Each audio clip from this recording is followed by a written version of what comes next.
Hello and welcome to episode 51 of Unemployed to Unstoppable. Plenty stuff coming up in this episode. I'll take you through the tactical changes we've done to try and stop the rut in form, and there's a couple of new transfers as well, so stay tuned.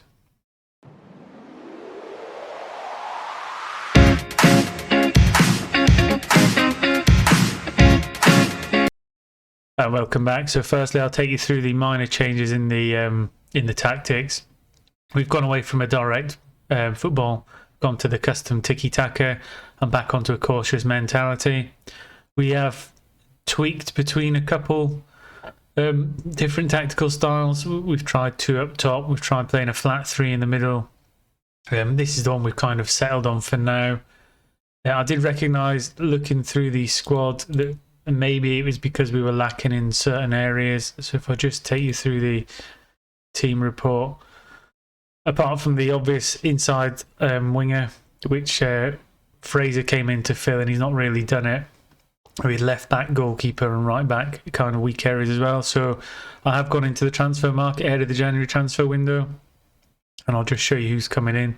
So we've got Luca Ashby-Hammond, a goalkeeper coming in from Man United, already a championship ability with Premier League potential. He's 2.4 million. And then at left back, we've got Jake Vokins coming in, 26 years old, already at championship, with a little bit of potential to grow. And we've brought him in because he's just slightly better on current ability than our current left back. But he's considerably younger, and Wallace doesn't want to hang about much longer, so he's wanting to move. I don't envisage him staying much longer. He's at 33, so I think he will be on his way. Match-wise this episode then, we've got a home game against Stoke and away game at West Brom, so two very tough matches. Our run of form since you were with us last is we've not been doing particularly well. So you left us at the Birmingham game. We got two wins against Wycombe and Birmingham. We put us through in the Carabao Cup. We got well and truly beat by Newcastle, which we always seem to. We beat Barnsley, but then we lost to Crystal Palace. We beat Portsmouth, beat QPR. Portsmouth then knocked us out the Carabao Cup. Peterborough gave us a right seeing two. Kind of got back on track against Forest, and then we beat Brentford 2-1 in the previous game. So now we're playing 6th and 7th in the league, and we need to try and maintain a little bit of form just to keep us in with a closing pack to try and achieve another playoff place. So that's what we got ahead of us. Stay tuned and I'll click us through to the first match. And welcome back. So start lineup for today. We got Cooper in goals. We got Wallace playing at left back and Palmer Brown at right back. Switch them to a more defensive role, try and stop letting so many goals in. Got Johnson and Murray playing in the middle of the park, middle of defence, sorry. Thompson in the defensive role, Reid and Rogerson in centre midfield. Fraser and Rocher playing on the wings, and then Dorr playing up front. That does kind of mean that Sean Dunn has to miss out. He's sat on 11 goals, Dorr's on 10. We may at some point go back to two up top, but I think we need to wait for reinforcements in the January transfer window to shore up the back four. We might get a right back, we might go for a proper inside winger as well, but we'll see how we get on.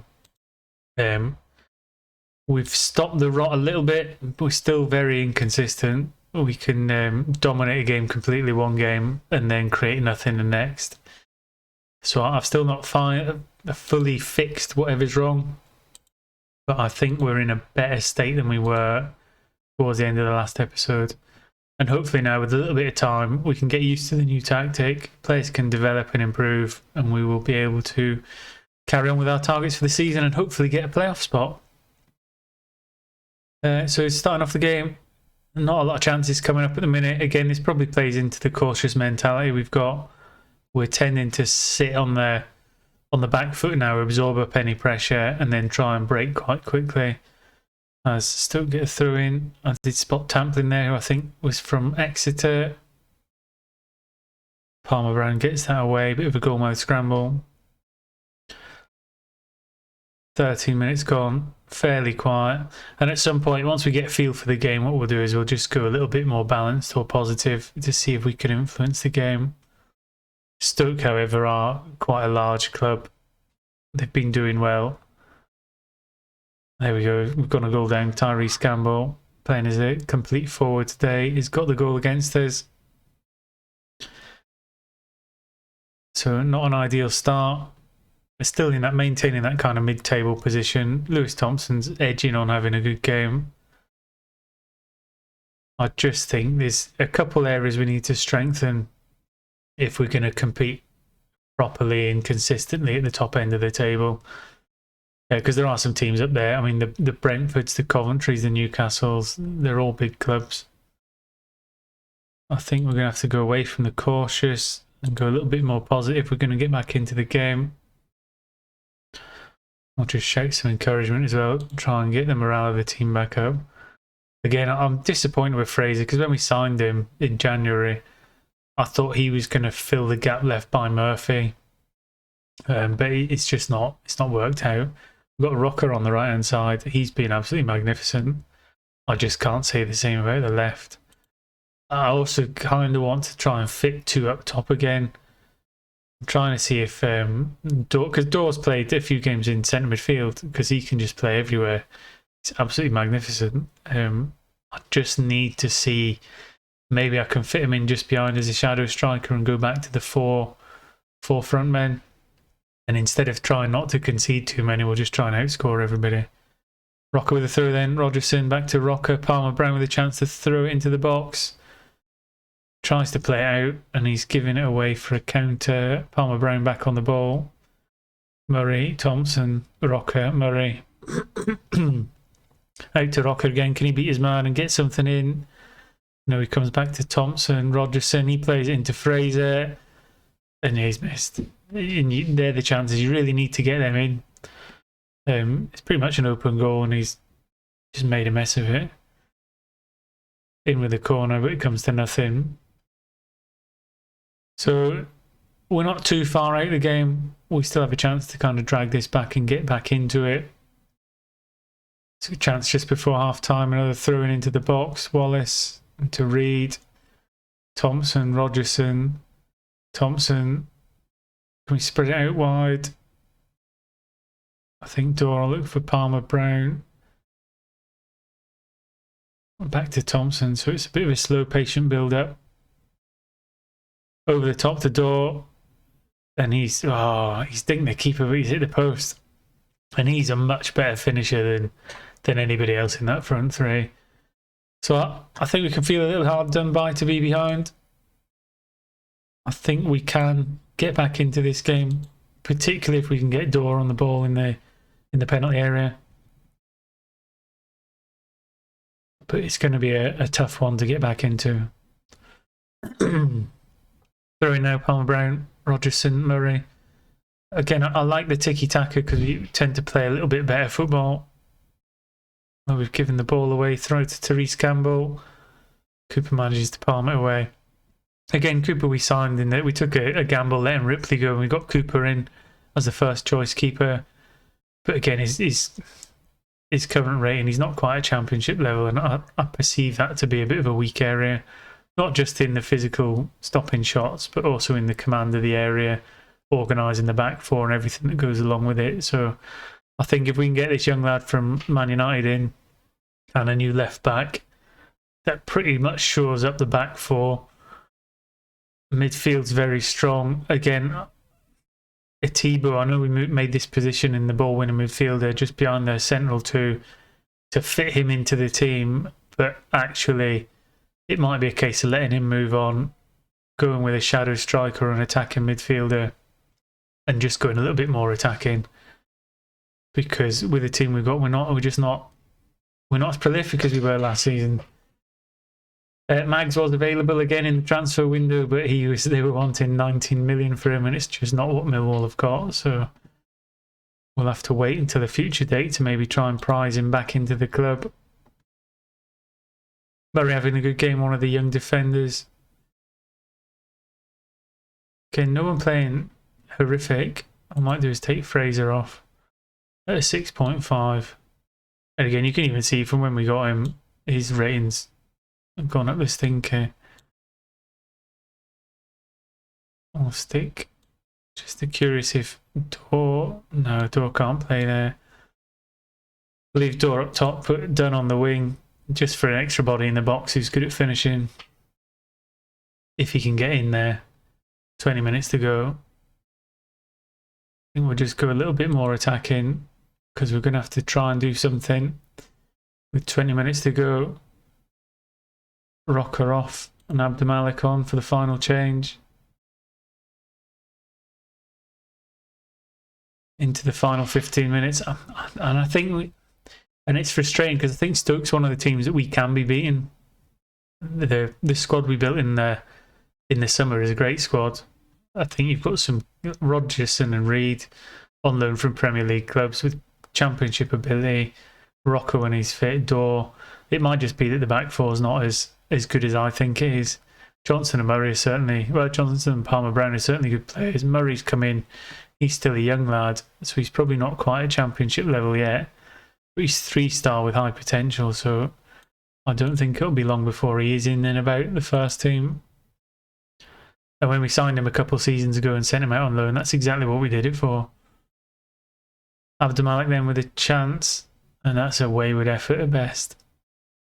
As we go into the final 4 minutes, then any injury time that's given to us.